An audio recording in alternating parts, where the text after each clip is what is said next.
எப்போ பாரு காரக்குழம்பு தானா, ஒரு சேஞ்சுக்கு பருப்பு உருண்டை குழம்பு வச்சு பார்ப்போமா?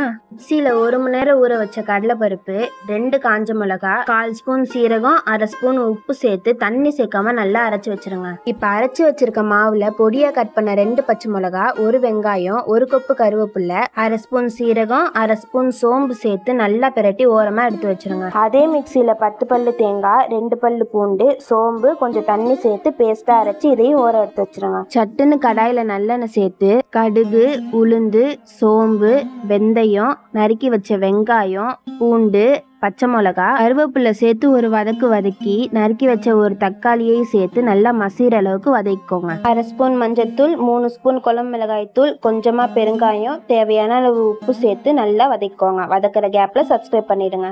இப்போ கரைச்சி வச்சிருக்க புளியை சேர்த்து நல்லா கொதிக்க விட்டுருங்க.